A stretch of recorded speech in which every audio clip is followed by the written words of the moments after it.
I doubt many players would disagree that the most frustrating way to lose a game of Magic is to get locked out of the game by not being able to do anything for one reason or another. And on the flip side, sometimes the most satisfying way to win a game of Magic is to lock your opponent out of the game by not letting them play spells. And in most cubes, I can't think of a better way to do this than with a little 4-mana blue enchantment. If you're unfamiliar, Opposition is an enchantment that reads, tap an untapped creature you control, tap target artifact, creature, or land. So what we can do with this card is build a deck that runs a bunch of small creatures and token generators to have on board to tap down all of our opponent's lands, mana producing artifacts, as well as creatures. Ideally, we want to do this during the upkeep phase of our opponent's turn to prevent them from developing any kind of board state with permanence, or really casting any kind of meaningful spells except for instants. Opposition is less so a deck that has an archetype built into most cubes to support it, and more so a card that gets built around. With that said, it's one of my absolute favorite decks to build in most Legacy or Vintage cubes, and is really probably even a little too good for a lot of Legacy cubes. So getting into an Opposition deck while drafting is pretty straightforward, as you really only need one card for the deck to work, which is of course Opposition. In a lot of situations, I'd absolutely first pick the card. However, you can still get it fairly late a lot of the time, and it really is easy to turn a good mono white or mono green deck into an Opposition deck if you catch it later in a draft. As far as what colors we're going to be in, aside from obviously at least having enough blue in the deck to support its double requirements, white, green, and even black based decks are usually where we're going to end up, if not a combination of multiple of those colors. I don't typically like building red Opposition decks, as red is usually going to be an aggressive color in most cubes, which kind of works against the theme of holding back and controlling our opponent's resources. On the other hand, red usually is just better off killing the opponent as fast as possible. And I've actually already done a whole other video about mono red in cube if you want to check that out as well. So what we really want are creatures with static abilities that further make our opponent's life harder, while simultaneously using them to activate Opposition. And white, in my opinion, does this better than any other color in most cubes. So a quick note before we actually dive in, I'm going to be going over this by color, just to be able to go more in detail with individual cards. And while I usually try to limit the bulk of the cards I talk about to cards that are actually in the Magic Online Vintage and Legacy cubes, I do want to mention a few that aren't as well, just so anyone who may be building a cube of their own has some different options to consider. Alright, so starting with white, cards like Thalia, Guardian of Thraben, and Vren Wingmare are symmetrical effects that make non-creature spells cost 1 more, which simultaneously adds a creature to the board for Opposition and makes it harder for them to do anything with their limited resources. It is best to try to get these out after we have Opposition in play, of course, because it is symmetrical, and if we have these out before Opposition, it makes Opposition harder to cast for us. Leonin Arbiter is a 2/2 for 2 that shuts off fetch land essentially for our opponent, as they're likely not going to be able to afford the extra 2 mana with their lands being tapped down every turn. Another great advantage of playing white in a deck like this is the Oblivion Ring-esque ability that so often come attached to creatures like Fiend Hunter, Palace Jailer, and more recently Skyclave Apparition. So this effectively takes care of any threats that an opponent may manage to resolve before we can get Opposition going, and just adds more pressure tapping down their lands with the creature. White does also have a leg up on most colors with token generation. The combination of Elspeth's Sun Champion and Opposition is almost impossible to come back from most of the time, as generating 3 tokens a turn and being able to tap down an extra 3 lands every turn effectively is completely backbreaking. Blade Splicer comes with a 3/3 friend that can be great to attack with to end the game once we have our opponent locked down, and paired with cards like Ephemerate and other flicker abilities, it can quickly get out of hand.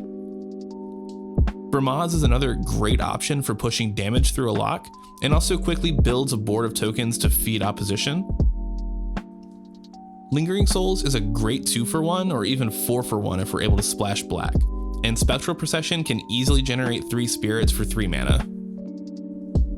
Cards like Armageddon and Ravages of War can be great ways to just blow up all lands in play, and free up all of our creatures to attack at once while our opponent has no untapped permanents in play. As far as the role blue plays in these kinds of decks, it can often just be splashing to play the enchantment, as there aren't a ton of great options for blue creatures in a deck like this. Master of Waves, however, can be absolutely incredible, and assuming we're casting this after we play opposition, we'll at least be looking at a minimum of 4 creatures just from one card alone. Since our main strategy is dependent on one card being in play long enough to win, and our opponent still has access to instant speed enchantment removal most of the time, it is important to include a few permission spells in case our opponent does find one of those answers. I could do a whole video on counter spells, but depending on the kind of cube you're playing or building, you've surely got plenty of options. Most commonly being like Force of Will, Mana Drain, and of course Counterspell and more powerful cubes. Another benefit from being a blue deck is going to be having access to cantrips to dig through and find opposition early. Ponder, Preordain, and Brainstorm are all fantastic here, and can even go well with cards like Talrand or Docent of Perfection if you want to include more blue token generators in your cube. So moving on to black, probably the most obvious inclusion in a deck like this is Bitter Blossom. Trading 1 life for a 1/1 flyer every turn is a pretty great rate and can very quickly lock up our opponent's board. While not quite as potent, Ophiomancer is another great option, guaranteeing we'll always have at least a snake at the beginning of each upkeep if we don't already. This synergizes all too well with Braid's Cabal minion, giving us a guaranteed creature every turn to sacrifice, while our opponent is unable to cast anything and has to sacrifice a permanent every single turn. Creatures with hand disruption attached to them are another great benefit from being in black. Brain Maggot, Acquisitions Expert, and Yarok's Finlurker do this exceptionally well, making sure if they do manage to untap enough lands to play anything, we can ensure it's nothing too relevant. While it can just be a win condition on its own, Grave Titan can also produce an army of zombies in a hurry. And of course we have access to all of the best tutors in the game to find opposition early, with Demonic, Vampiric Tutor, as well as the less impressive Imperial Seal. So I think if not white, green is probably the most common color people usually build opposition around. In green we have access to countless 1 and 2 drop mana producing creatures. I like to try to prioritize creatures that make blue mana like Noble Hierarch, Birds of Paradise, and Sylvan Caryatid to get opposition out a turn or even 2 early if we're playing with Moxen. Although any 1-drop mana producing creature will be great in this deck. And more mid-rangey creatures that fit this kind of strategy well are going to be cards like Master of the Wild Hunt, creating a 2/2 wolf every turn. Eternal Witness is the Snapcaster Mage of green and is a great value card, or way to recur opposition if it gets blown up.